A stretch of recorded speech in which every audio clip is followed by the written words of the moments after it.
Welcome to the AVAIL Podcast, where we dig deep and talk about the art of leadership.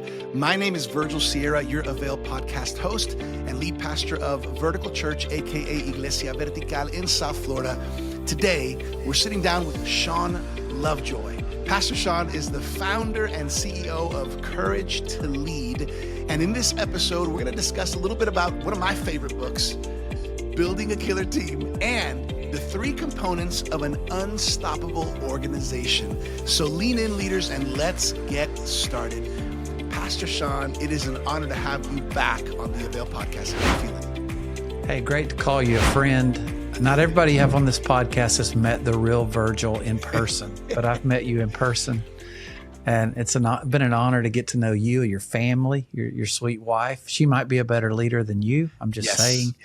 And always great to be part of the AVAIL family.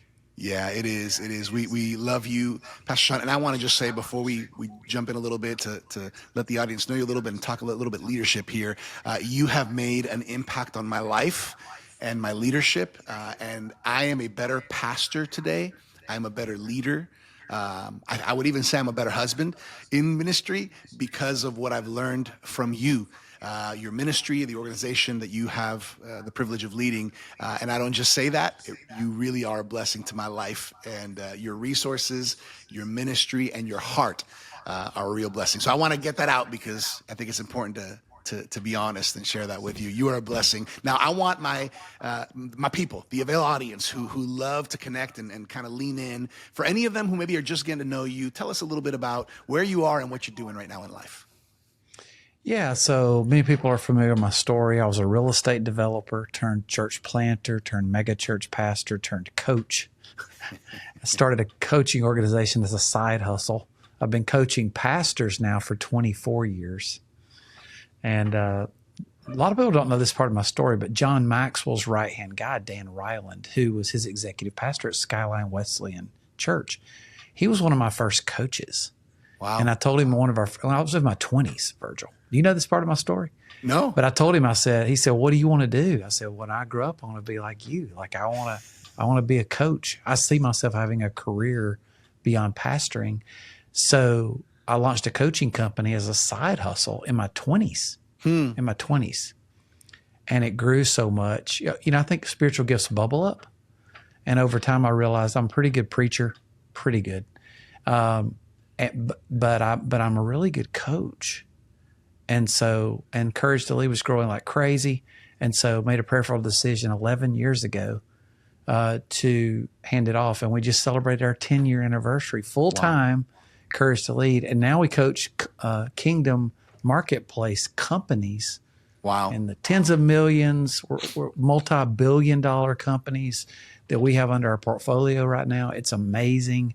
And I'm having the time of my life, Virgil. Well, I could tell when I see you in action.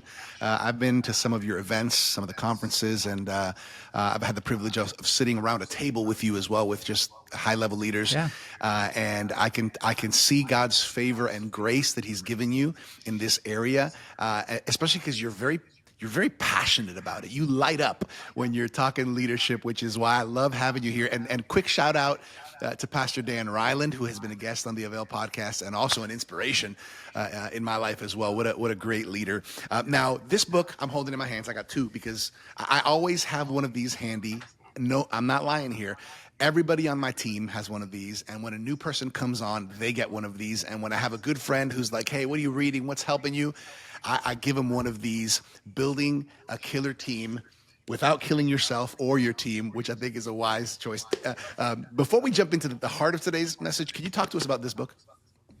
Yeah, so I've written 4 books. I can't believe that. I'm from Alabama. I've outkicked my coverage. But all of the books I've written boiled up out of years of coaching. So I didn't sit down and decide to write a book on something. Right.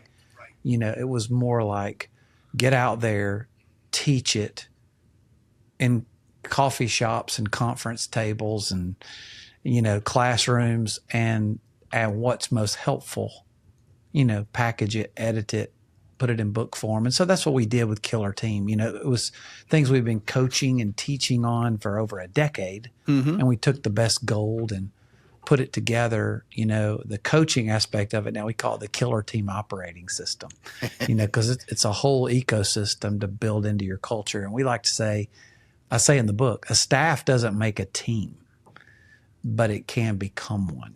And that's our job, to turn the staff into a killer team.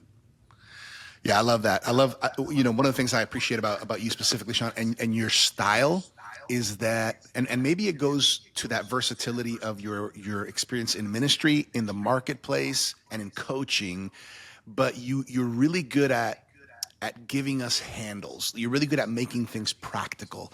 And again, there's a reason why this title is what it is. Building a killer team, which we know, killer, like amazing, awesome, extraordinary, but that little tagline, without killing yourself or killing your team. Can you just expound on that real quick? Because I think that's a big pitfall for many. Yeah, so I like to say it this way. There's a difference between growing and scaling. A lot of churches grow, but if you outgrow your systems, you outgrow your team, you outgrow your culture, it's going to get, if it's an unsustainable pace, and we'll talk about later, and so what does it profit a man if he gains the whole world and loses his soul? And I answered the call to really pull the trigger and start coaching years ago on the backside of year 7 of my marriage. Built a church in my living room to a mega church within 3 years. I thought it was the best thing since sliced bread, Virgil. and my wife said, I think you've allowed this church to turn you into a workaholic. And I realized we had grown, but it was still all resting on my shoulders. I was still the Lord of the church, trying to be anyway. And I had to repent and resign and let him be the Lord, get over myself, let go of control, release, empower leaders, and start building a killer team. So I started coaching in a desire to make sure we stay sane, centered, and married, I like to say, while we build whatever it is we build. Because if you finish with a team, you'll finish with your family. Let me tell you something about somebody who handed off their church. People have short memories.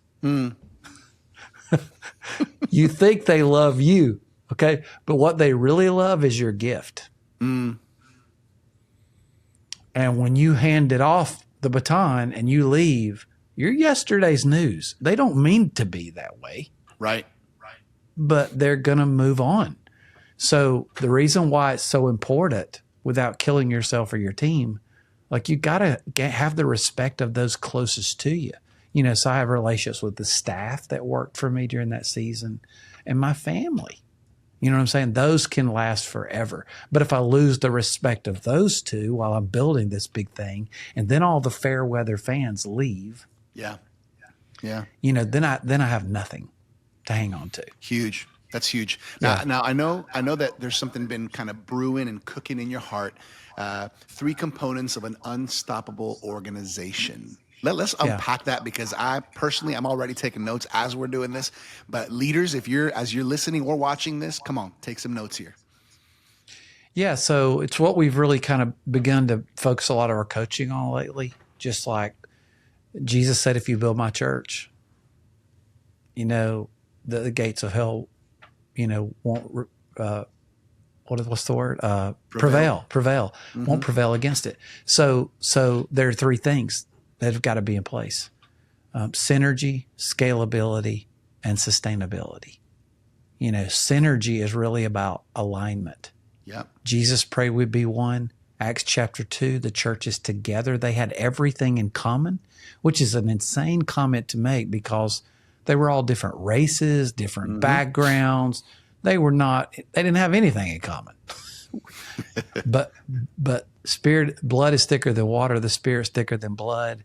They were unified. And so a lot of church teams we work with, a lot of companies, they don't have alignment. They have artificial harmony, as you've heard me talk about. They've got usually within 15 minutes of talking to a leader, they've got this guy or this gal, and they're not on board, and they can't or won't perform or behave the way they want to behave. And so in my book, Being Mean About the Vision, which came up out of a lot of our coaching, we talk about like 100% alignment. We've got to be 100% aligned. And some people think that sounds narcissistic, but it's not about us. It's about the vision, the mission. We've got to, because it's like a automobile that's out of alignment. Mm-hmm. It starts eventually doing damage to the tires, the wheels, and then the whole vehicle if it's not addressed. So we've got to work on alignment on our team and make sure vision hitchhikers don't become vision hijackers. And frankly, manage the cancer off the team. Mm-hmm. Cut it out. If I get cancer, my wife died, my mother died with cancer. If I get cancer, I know what I want to do. I want them to cut it out. Mm-hmm. I don't want to play the odds. I don't want to take my chances. So same with our team. So that's synergy. The second one is scalability. And that's where we root out the personality-driven segments of the organization. It's that scenario where you've got a children's director at church, but she goes on vacation like you did last month. Mm-hmm. And like the children's ministry goes cray-cray. Right. Because it's being propped up by a human personality. Mm-hmm. Or you've got one of your ministry teams that just say, well, just leave me alone. I got my own way of doing it.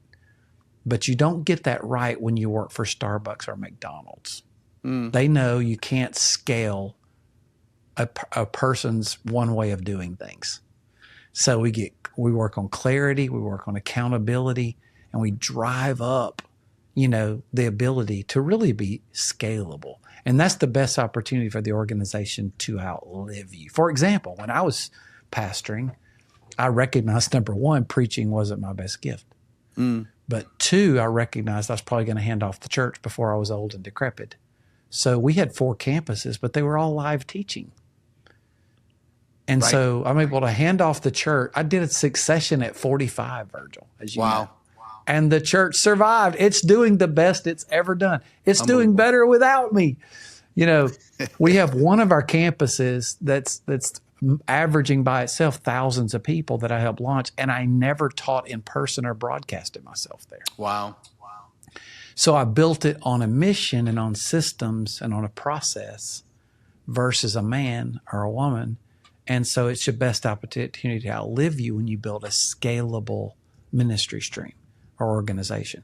And then the last one, of course, is sustainability, where we work on maintaining rhythms and finish lines and quality of life. I read on Forbes, your listeners haven't heard this yet. This is hot off the press. Forbes states that 51% of the American workforce right now is actively, privately researching other career opportunities. Wow. 51%, Virgil, are privately researching their career opportunities. That means the bad news is 51% of your staff. Let's be practical today, Virgil. 51% of your staff, on an average church staff, they're privately wondering, is it always going to be this hard? Is this sustainable? Is this really just a season, or is he just telling us that? And they're looking. So doing it God's way, honoring the Sabbath, having a definite start time for work and a stop time for work every day in your culture, giving everybody a truly day off, all of that gives you competitive advantage, not in ministry and in the marketplace, because I can prove to you statistically people are making career decisions based on quality of life now, because money is good everywhere.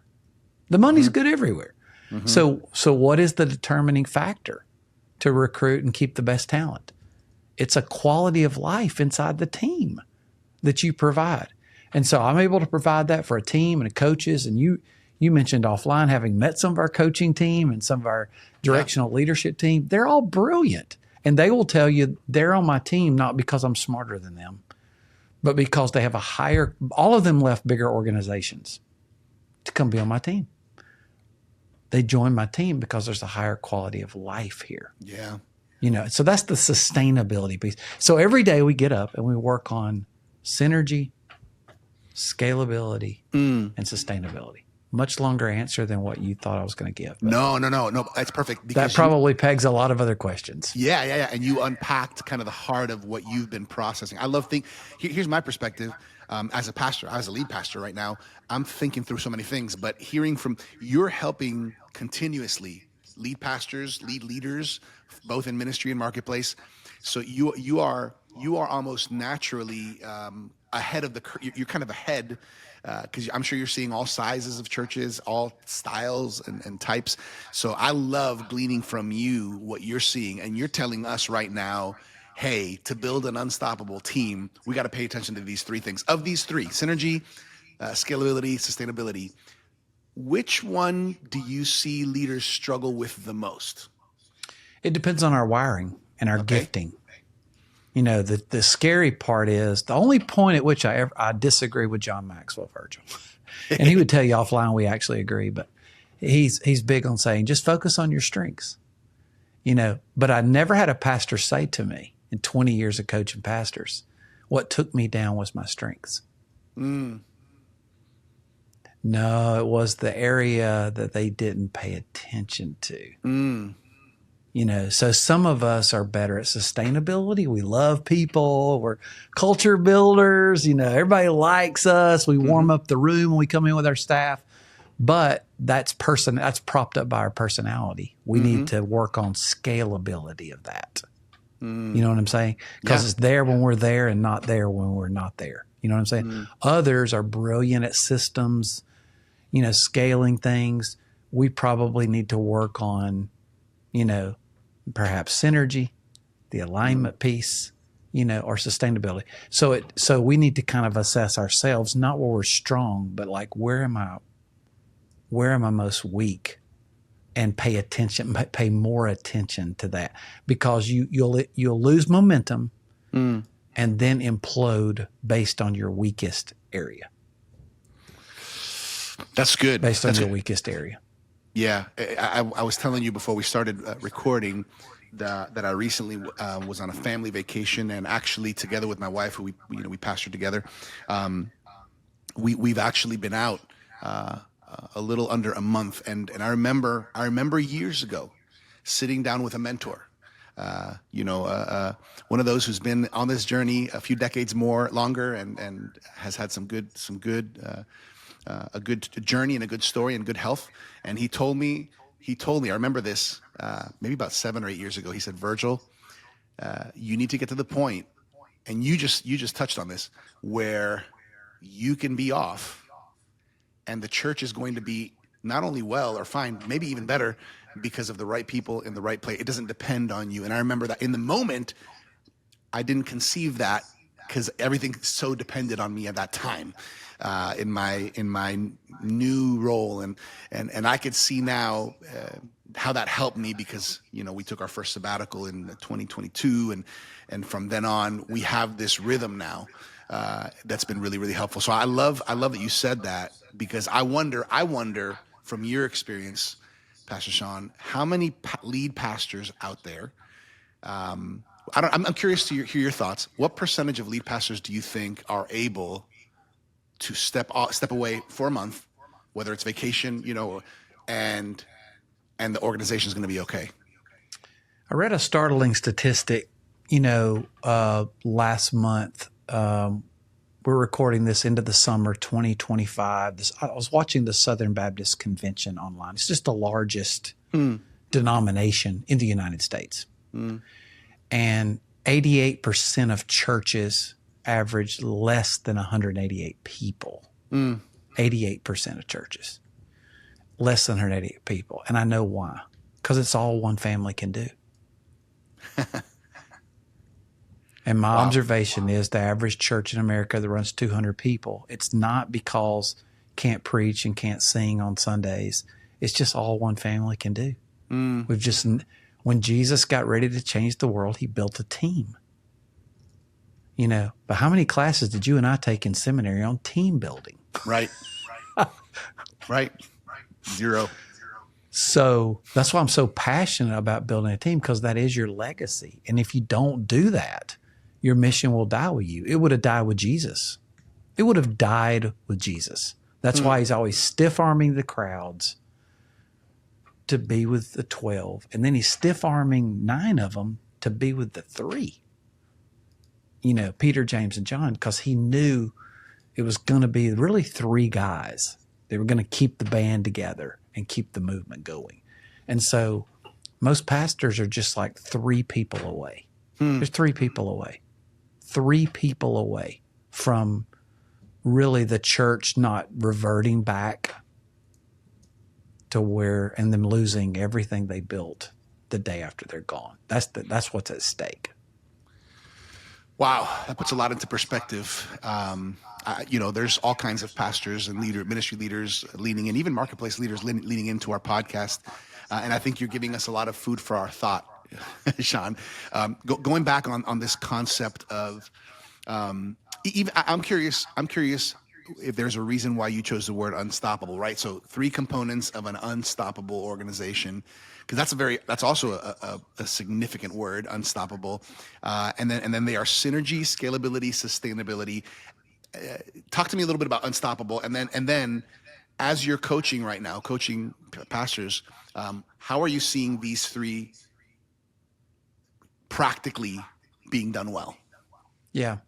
Well, first of all, Jesus told Peter, upon this rock I'll build my church, and the gates of hell won't prevail against it, as I mentioned earlier. So when I think about like the unstoppable church, he communicated what an unstoppable church would look like. He prayed. Then you see Acts chapter 2. You see it unfold, and you see all 3 elements. You see the synergy, the alignment, the oneness. You see the scalability. I tell most pastors that Peter preached this first message filled with the Holy Spirit, and thousands of people get saved in his first sermon. Did that happen with you, Virgil? No. Me neither.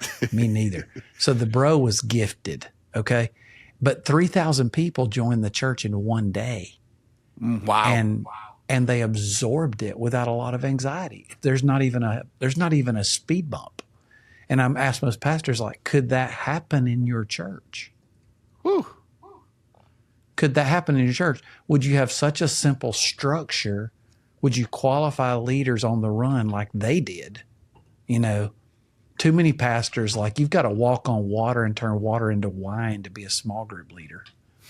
For example, 27 weeks of training. They have to go through more training to be a small group leader than to be a disciple of Jesus. And so like you gotta learn how to qualify people more rapidly and empower people more rapidly to make decisions, to lead in your church, all that, and let it breathe. And then you see sustainability, in there. And it was allowed to breathe and grow, and it didn't cause a lot of anxiety on people, and you didn't see burnout happening, in ministry like we see today. So that's what we got to work on, and I'd see it all throughout the New Testament. It's funny. I remember one of my passionate prayers, even before I was a pastor, when my dad was the pastor who planted our church. Didn't know that. I remember praying, and then right before, I was going to take over, it was going to be passed on.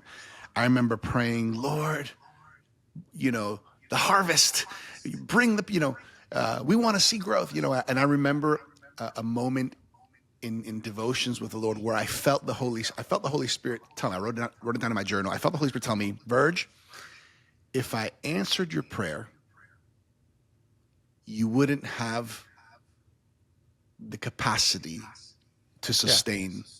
If I answered that prayer of, you just mentioned right now, if 3,000 got saved, if 300, if 30 got saved, and I remember in that moment, I realized, wow, if God answered my prayer, it would actually not be a good thing. And I felt the Holy Spirit tell me, I am not going to give you sheep to neglect.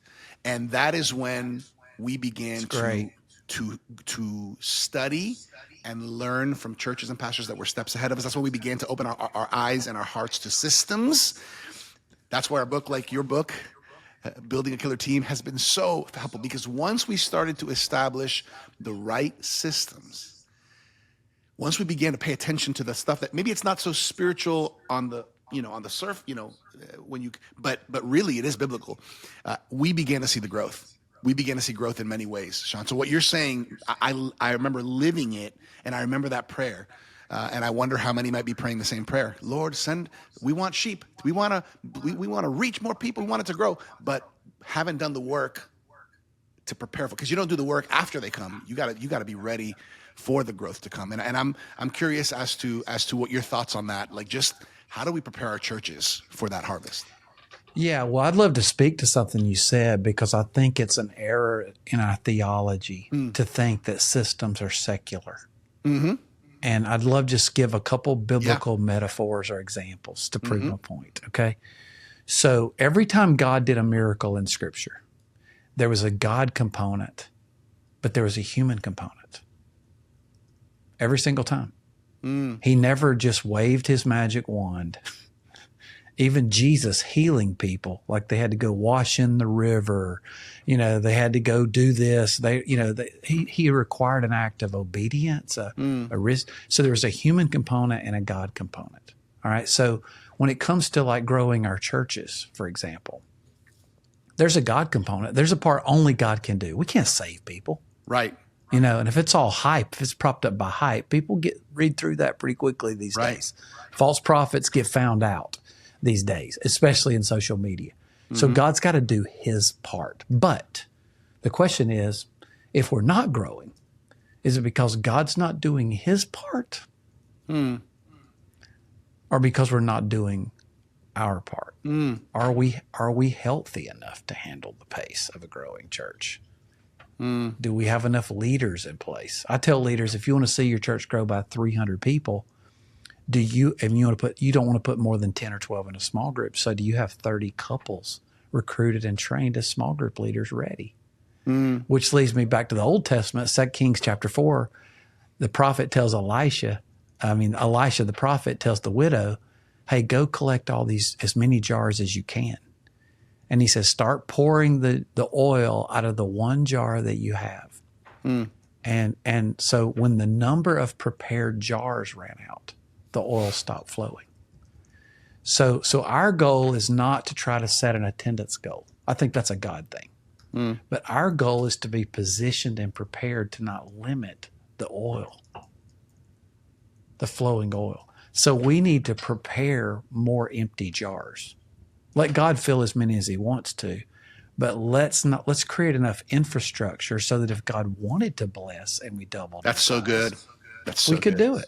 So I'm preaching a little bit, I know. I like it. But I'm for the listener out there who wants to still dig in and say systems feel so secular, I would disagree vehemently theologically. I can show you pattern over and over and over in Scripture. We're not waiting on God. Most of the time, he's waiting on us to get healthier, to get positioned, to get postured, to get prepared to receive the blessing of God. Yeah, that's so And good. it takes work. It's work, Virgil. Yeah. Why aren't most churches growing? Because it's hard work. You lead a fast-growing church. It's hard. It takes a lot of work. But there is a human component that we can't skip over. And a lot of pastors are abdicating their responsibility. I love it. I think what you're sharing is so important because I think there is a segment of the Christian world that might argue, right? Yeah. Systems. That's why I said it and you didn't have to. Yeah. I like that you said it. We're on the same wavelength. I love it. As we're talking, what's been on your heart, what's been on your mind is three components to unstoppable growth: synergy, scalability, sustainability. What else is in your heart regarding these three that's important for us to consider and think about as we're leading? Well, let's just talk about sustainability a minute. Yeah. Long term. I celebrate something. I celebrate with you privately. My 27-year-old daughter's been working for me for 3 years. I mentioned earlier, year 7 of our marriage, I was 31 years old. My wife calls me on the carpet for being a ministry workaholic. And I knew she was right. And we took back our ministry, man. I mean, we outlined a 14-point covenant for our life and for our ministry. And buddy, we lived it. We hold each other accountable to it. And we've had an incredible 25-year run. And so you fast forward to today, 3 years ago, I was able to recruit my daughter away from Highlands College. She programmed and ran all their chapels and met all these incredibly important people in ministry world that come into Church of the Highlands and all of that, and recruit her to be on my team and I was scared to do it, but it's been amazing. And if it sounds like I'm bragging just a little bit, I am, because I'm celebrating what God's done in my life, because I was a workaholic living at an unsustainable pace and blaming it on God and his work 25 years ago, to have recovered and gone to the place where my daughter, observing my life and my pace and my rhythms, and feels safe enough in our relationship to come work for her dad and know it's not going to be toxic, and that she's not going to be taken advantage of, and that I don't talk about church all the time or work all the time. You know, that's the fruit, some of the fruit, you know. But a lot of pastors' kids, my gosh, they would never want to, as they watch their family talk about the drama in their church, run people down behind the scenes. You know, I call it the Empire Strikes Back version, you know, at home, where we just are airing people's laundry all the time. We're frustrated, everybody in the church. Why would anybody want to share our calling, take over our church one day? If that's how, and if we work all the time and we have no other identity, and, you know, we're hanging on to a title and a position, you know, so I celebrate this year specifically, you know, my daughter joining our team, but it working so well. Yeah. You know, and we've been able to separate and be father and daughter sometimes still. Yeah. And then be, you know, boss and employee sometimes. And it works. It can work in a healthy way. Yeah. I like the perspective that you're spinning on this, because what you're doing is you're going back and you're connecting today's health and sustainability to a decision that was made when it needed to be made. Yeah, Can you speak over two decades ago, man. Yeah. Can you speak to the pastor right now, or lead leader who's at that place where you are at? Yeah, so I mean, I heard Craig Groeschel say it better than I could have ever said it, so I'll just quote him. He says, you make the decision once. Just make the decision one time and then manage it daily. And so we decided 25 years ago, and we went public and told our church this: we're not going to be out more than 2 nights a week.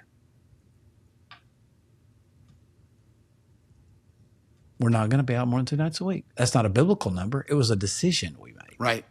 You know, for us, we're just not going to do it. Because I know us, because it's like Pandora's box, you know? It's like once you open that thing up, if you haven't made that decision for how many nights you're going to be away from home, then it's just open-ended.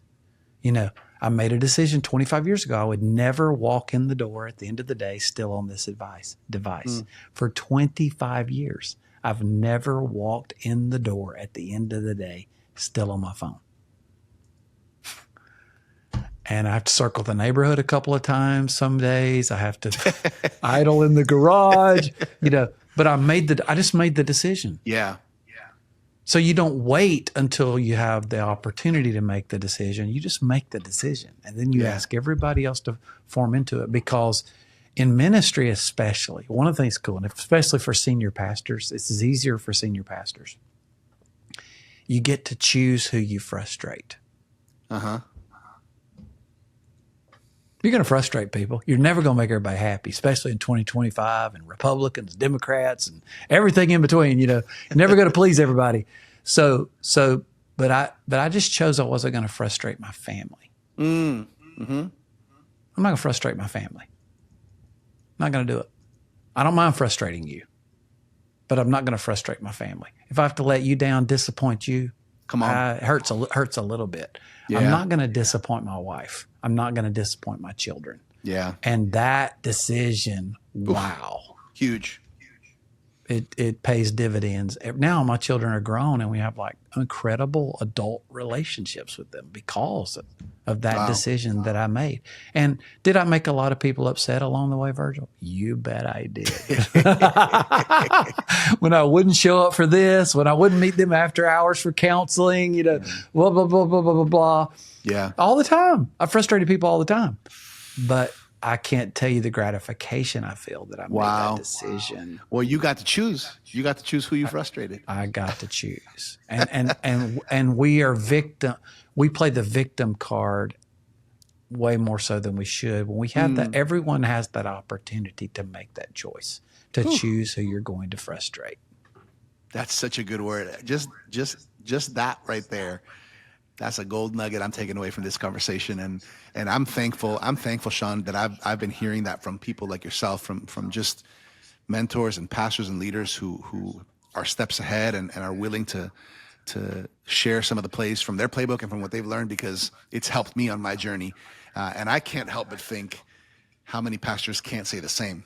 How many of the pastors that are a generation ahead, looking back, thinking, I wish I would have heard something like this, and even some young leaders today who can take this in and make some decisions today, so that 25 years from today, they can look and say, hey, here's some of the things where I'm reaping, or the blessings that I'm seeing because of those decisions.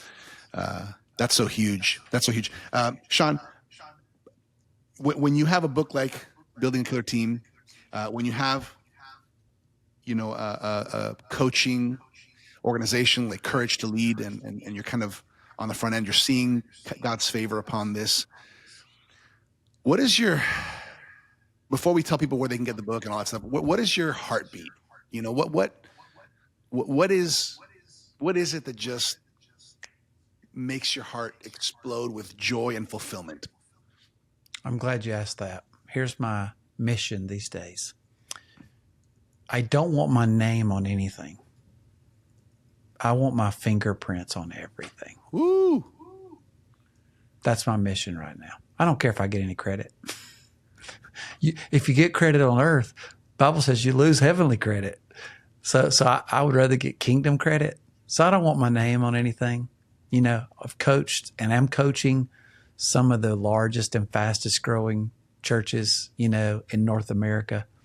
And most people will never know that behind the scenes, God's used me, us, whatever. But that means we get kingdom credit for it. So I really don't want my name on anything if I can help it. So good. But I want my fingerprints on everything. I want to be in the room. I want to be behind the scenes. I want to be helping unlock potential, for as many leaders as possible, in the next decade or so. I got enough friends. I got enough influence. I don't need any bigger platform. I want my fingerprints on more people, and that's what we're gearing up to do. I love that. I don't want my name on anything. I want my fingerprints on everything. Woo! What a good word. How can people, if they want to get Killer Team or some of the other resources that you offer, where's the best place that they can connect with you? Sure. Well, all of our coaching is housed at Courage to Lead. We've got an online store at Courage to Lead, but also SeanLovejoy.com, SHAWN. We speak, I speak, I write, we have live events, we have resources, 4 books on there that I've written. One of my coaches is working on a new book that's released next year called Leading Above the Weeds. We're excited about. I didn't write it. He did, but my fingerprints are on it, and so we're excited about that. And so it's all housed right there in one of those 2 places. I love it. I love it. Courage to Lead, also SeanLovejoy.com. I want to just mention, now that we're on resources, let me mention the AVAIL Journal. If you're watching or listening and you haven't subscribed, you can try our free trial subscription of the AVAIL Journal. These come out quarterly. Great content. Shawn, I'm sure you've had these in your hands. I'm a subscriber. Come on. Yeah. I actually had an article in there in the summer 2025 edition. Yep.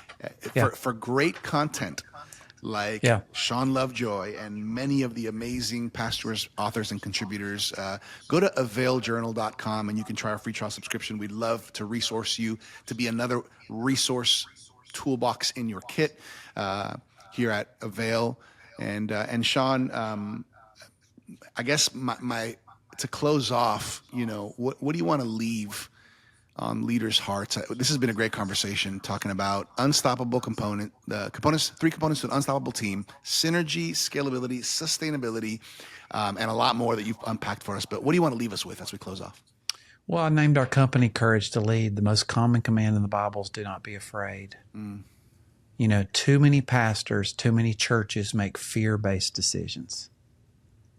Afraid somebody's going to leave, afraid somebody's going to stop tithing, afraid somebody's going to not speak to us in a restaurant somewhere or whatever. And God's not given us a spirit of fear. Right. So if you're afraid today, the evil one's got you by the ears, And so I define courage as refusing to allow our emotions to paralyze us. So if you're listening today, Pastor, and you're paralyzed by fear, don't let the evil one win. Move forward anyway. Not when everybody's comfortable with it. Not when everybody's for it, majority, consensus. Thank God Moses didn't wait on that to lead the people into the promised land. Go. Be courageous. Make a courageous decision. Have a courageous conversation. And the next thing you know, God's showing up and doing his part. So good. So good. Everybody, I want to just raise my hand and say I've been blessed and encouraged by Sean Lovejoy's fingerprints through his books, through the conferences, through the coaching, through the speaking, even through these interviews here on AVAIL Podcast. What a blessing. You want to go over to Courage to Lead, check out the resources that they offer online, SeanLovejoy.com. If you don't have Building a Killer Team, you want to get this book for you and every team member on your staff or your key leaders and volunteers. You might want to even have a small group with your leaders. Great resource. Hey, it's a great book for the marketplace leaders in their church too. I mean, I wrote it for both. Yeah. I've given this to marketplace leaders in my church who have written back to me to say thank you, because I've gotten some tips and some advice and some practical strategies from the book. So you're absolutely right. I've used it with some of the people in my church. What a blessing. Shawn, on behalf of Dr. Sam Chand, Martijn Van Tilborg, our whole AVAIL team, we just want to honor you and bless you and thank you for being a guest and a friend of AVAIL. Love you guys. I'm for you 1,000%. Hey, everybody. Thank you for joining us for this episode of the AVAIL Podcast. For more leadership resources, check us out at theartofleadership.com. Make sure to try your free trial subscription of the AVAIL Journal at availjournal.com. And as always, I'm your AVAIL Podcast host, Virgil Sierra. Muchas gracias. Thank you for connecting with us to learn the art of leadership here on the AVAIL Podcast.